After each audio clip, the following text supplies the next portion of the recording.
There's a chart that economists don't like to talk about at dinner parties. It's simple, elegant, and absolutely terrifying if you know what you're looking at. It shows the life cycle of reserve currencies over the past 500 years, and every single one of them follows the same arc: rise, dominance, peak, decline, death. The Portuguese escudo held reserve status for about 80 years before it faded. The Spanish real dominated global trade for over a century before it collapsed under the weight of New World silver and endless war debt. The Dutch guilder rose through trade and innovation, peaked in the 1600s, and slowly surrendered power to the next empire in line. The British pound sterling ruled the world for more than 100 years before two world wars, and mountains of debt forced it to hand over the crown. And now we have the US dollar, the reigning champion since 1944, 80 years and counting. Which sounds impressive until you realize that 80 years is right about where every other reserve currency started showing cracks. But here's what makes this pattern so insidious. The collapse never announces itself. There's no official moment when a currency stops being the reserve. No ceremony, no declaration. It happens slowly, quietly, in the margins of international trade agreements and central bank balance sheets. By the time the general public realizes what's happening, the process is already irreversible. Let's talk about how this pattern actually works, because once you understand the mechanics, you'll start seeing it everywhere. Stage 1 is the rise. A nation emerges with some combination of military power, technological innovation, and economic productivity that makes it indispensable to global trade. Other countries want access to its markets, its goods, its financial systems, and so they start holding reserves of its currency, not because they love that country, but because it's useful, it's liquid, it's accepted everywhere. It becomes the bridge currency that connects all other currencies. The Dutch guilder got there through trade networks and shipping dominance. The British pound got there through the Industrial Revolution and a navy that controlled the seas. The US dollar got there through World War II, when America emerged as the only major economy with its infrastructure intact and its production capacity in overdrive. Stage 2 is dominance. This is the golden age. The reserve currency country can borrow cheaply because everyone wants to hold its debt. It can run trade deficits without immediate consequences because other nations need to accumulate its currency for international transactions. It can fund massive projects, military expansions, social programs, all while the rest of the world essentially subsidizes it by holding its IOUs. During this stage, the country feels invincible. Its economists write papers about why this time is different, why the old rules don't apply, why the currency will remain dominant forever because of unique structural advantages. This isn't arrogance, it's perspective distortion. When you're living inside the bubble, you can't see it from the outside. Stage 3 is the peak. This is where things get interesting, because the peak doesn't feel like a peak. It feels like everything is still working. The currency is still the most widely held. Trade is still conducted in it. Financial markets are still denominated in it. But underneath the surface, the math is starting to break. The reserve country begins running larger and larger deficits, not because it wants to, but because it has to. The trade deficit widens as domestic production moves overseas. The fiscal deficit expands as entitlement programs grow and tax revenue fails to keep pace. The debt accumulates, and at some point, the cost of servicing that debt starts consuming a dangerous portion of the budget. But here's the crucial part. The country can keep borrowing because it controls the reserve currency. It can issue debt in its own currency, which means it can always print money to pay it back. Default is technically impossible, and so the borrowing continues. The debt grows, and everyone pretends it's sustainable because, so far, it has been. This is where denial becomes policy. Officials reassure the public that the debt is manageable, that the currency is strong, that the fundamentals are sound, and for a while, they're not entirely wrong. The currency is still functioning, still dominant, still essential, but the decay has already begun. If you're starting to see the pattern forming, hit that like button and subscribe, because what comes next is where every reserve currency in history has faced its reckoning, and the parallels to today are impossible to ignore. Stage 4 is decline, and this is where the pattern becomes undeniable once you know what to look for, because decline doesn't happen through a single catastrophic event. It happens through 1,000 small defections, a gradual migration away from the reserve currency as other nations start hedging their bets. It begins with quiet conversations in the corridors of central banks. Maybe China and Russia start settling oil trades in yuan instead of dollars. Maybe the European Union expands the use of the euro for regional transactions. Maybe emerging markets start building currency swap agreements that bypass the dollar entirely. None of these moves are openly hostile. They're just practical. Diversification, risk management, perfectly reasonable financial planning. But each one chips away at the demand for the reserve currency. And when demand starts declining while supply keeps increasing, that's when the mathematics become unavoidable. The value starts slipping, not crashing, just slipping. 1% here, 2% there. Enough that holders of the currency start getting nervous. Enough that they start looking for alternatives. Let's look at the British pound because its decline is the most recent and best documented. In 1913, the pound accounted for about half of all global reserves. By 1945, after 2 world wars and massive debt accumulation, it was down to about 30%. The US dollar had already surpassed it, but Britain kept pretending everything was fine. They maintained the fiction that the pound was still backed by gold at the old exchange rate. They insisted the empire would endure. They assured everyone that British economic strength remained unshakable. And then came 1967. The pound was devalued by 14% overnight, not because Britain wanted to, but because they had no choice. The market had lost confidence. The reserves were depleting. The game was up. And within a few years, the pound went from global reserve currency to just another regional money. The transition had taken about 50 years from peak to irrelevance. Now, let's talk about where the US dollar sits in this pattern, because the parallels are striking. The dollar peaked in relative terms around the year 2000. That was the moment of maximum dominance. The Soviet Union had collapsed. China wasn't yet a major economic power. The European Union was still figuring itself out. The US economy represented about 30% of global GDP, and the dollar accounted for more than 70% of global reserves. It was unquestioned, unrivaled, untouchable. But look at what's happened since then. The US share of global GDP has declined to about 24%. The dollar's share of global reserves has dropped to about 58%. That might still sound dominant, and it is.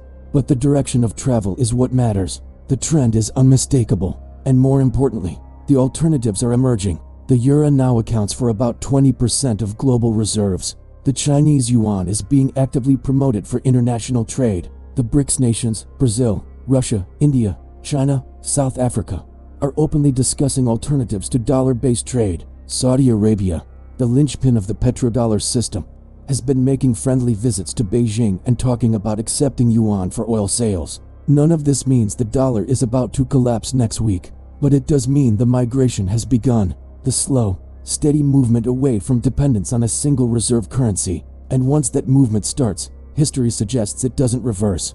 Here's what makes this particularly challenging for the United States. The country has built its entire economic model around reserve currency status, the ability to run persistent trade deficits, the ability to borrow cheaply, the ability to fund a global military presence without having to balance the budget. All of this works as long as the rest of the world keeps holding dollars. But what happens when they start holding fewer? When central banks start diversifying their reserves? When international trade starts settling in multiple currencies instead of just one? The demand for dollars decreases. The interest rates the US has to pay on its debt increase. The trade deficit becomes harder to finance. The fiscal deficit becomes more expensive to maintain. And suddenly, all those structural advantages that made the dollar dominant start working in reverse. The very system that enabled American prosperity for 80 years becomes the mechanism of its constraint. It's not a collapse, it's a slow squeeze, a gradual tightening of options, a narrowing of the path forward. This is the denial stage, where all the warning signs are visible, but everyone in power has an incentive to ignore them. Let's talk about denial for a minute, because it's not stupidity, it's not incompetence, it's something more human and more dangerous. It's the inability to imagine that the system you've known your entire life could fundamentally change. Every country that held reserve currency status went through this stage. The Spanish genuinely believed their empire would last forever because they controlled the world's silver supply. How could they possibly decline when they had access to unlimited money? The Dutch thought their trading networks were too sophisticated, too entrenched, too profitable to ever be displaced. The British convinced themselves that the pound's role was permanent, because it was backed by the world's largest empire and most powerful navy. In every case, they were looking at the wrong indicators. They were measuring their strength by the standards of the previous era, not recognizing that the game had changed. The Spanish didn't see that flooding the world with silver would cause inflation and undermine their own currency. The Dutch didn't anticipate that military power would matter more than trade efficiency. The British didn't realize that 2 world wars would bankrupt them regardless of how many colonies they controlled. And the United States, we're making the same mistake. We're measuring dollar dominance by the standards that mattered in 1950. Reserve percentages, trade volumes, financial market depth, all important metrics, all backward-looking, none of them capturing the tectonic shifts happening beneath the surface. Here's what we're missing. The world is fragmenting into economic blocks, not because anyone planned it that way, but because that's what happens when trust in the global system erodes. China is building its own payment systems, its own development banks, its own trade networks. Russia is being forced to do the same under sanctions. India is positioning itself as a bridge between East and West. The Middle East is recalibrating its relationships. Europe is trying to assert strategic autonomy. Each of these moves makes perfect sense from a national security perspective, but collectively, they represent a fundamental restructuring of the global economy, away from a single hub-and-spoke system centered on the dollar and toward a multipolar network where multiple currencies and payment systems coexist. And here's the critical insight. This transition doesn't require the dollar to fail. It just requires alternatives to succeed. As long as there are viable options for international trade and reserve holdings, the demand for dollars will continue declining, not to zero, but from dominance to plurality, from essential to optional. The numbers are already telling this story. In 2000, about 90% of international trade invoices were denominated in dollars. Today, it's closer to 80%. The Chinese yuan has gone from basically 0% of trade settlement to about 4%. That might not sound like much, but it represents hundreds of billions of dollars in transactions that used to require dollars and no longer do. Or look at central bank gold purchases. For decades, central banks were net sellers of gold. They didn't need it. They had dollars. But starting around 2010, that reversed. Central banks became net buyers, and the buying has accelerated. In 2022 and 2023, central banks purchased more gold than in any year since 1950. They were not doing this because they suddenly rediscovered a love of shiny metal. They were doing it because they want reserves that aren't dependent on any other country's policy decisions. This is what the decline stage looks like in real time. Not dramatic, not obvious, just a steady, persistent shift in behavior as major players position themselves for a different future. And the United States, the response has been to double down on the existing system, weaponize the dollar through sanctions, pressure allies to maintain dollar dependence, print more money to fund deficits, run up the debt because, so far, the world is still willing to buy it, all of which works until it doesn't. The fundamental problem is this. The US needs the world to keep holding dollars, but the world is increasingly uncomfortable putting all its eggs in one basket, especially a basket that's being used as a political weapon, especially a basket that keeps getting heavier with debt, especially a basket that's being filled with newly printed IOUs at an accelerating rate. So we're stuck in a trap. The US can't afford to stop running deficits without causing a severe recession, but continuing to run deficits accelerates the world's desire to find alternatives. There's no easy way out, no policy solution that solves the underlying mathematics, just choices about how fast the transition happens and who bears the costs. So where does this leave us? Because understanding the pattern is one thing, knowing what to do about it is another. First, let's be clear about what this doesn't mean. It doesn't mean the dollar is going to hyperinflate next year. It doesn't mean the US is about to become a third world country. It doesn't mean you should panic and convert all your assets into canned food and ammunition. The decline of a reserve currency takes decades, not days. We're in the middle innings of a long game, but it does mean the rules are changing. The assumptions that guided financial planning for the past 80 years may not hold for the next 80. The idea that dollar assets are automatically the safest bet, that US debt is risk-free, that American markets will always bounce back. All of that needs to be reconsidered in light of what history teaches us about this pattern. Let's talk about what usually happens to regular people during a reserve currency transition, because that's what actually matters. The elites, the central bankers, the politicians, they'll be fine. They always are. They have access to information, resources, and alternatives that most people don't. The question is what happens to everyone else. The answer is purchasing power erosion. During the British pound's decline from 1945 to 1970, British citizens saw their standard of living stagnate while other developed nations surged ahead. The pound lost about 2/3 of its value against the rising dollar during that period. Imports became expensive. Foreign travel became a luxury. The economy lurched from crisis to crisis as policymakers tried different strategies to maintain the pound's value, each one failing in turn. But here's what's different about the dollar's situation. Every previous reserve currency had somewhere to fall. The pound could decline relative to the dollar. The dollar could rise to take its place. But the dollar is falling relative to what?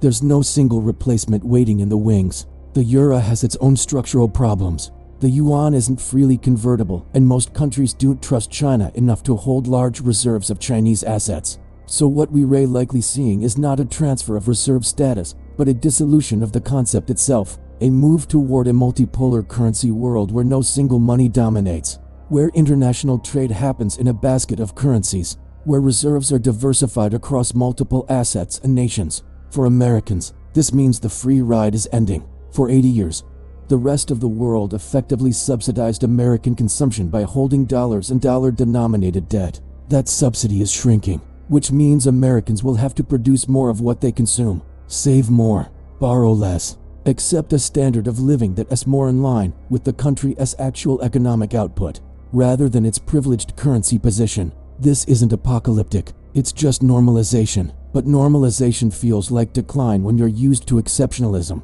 The smart money is already adapting, diversifying out of purely dollar-denominated assets, holding real assets that maintain value across different monetary regimes, positioning for a world where currency risk actually matters again, not because they know exactly when or how the transition will play out, but because they understand the direction of travel. And maybe that's the most important lesson from history's pattern of reserve currency collapse.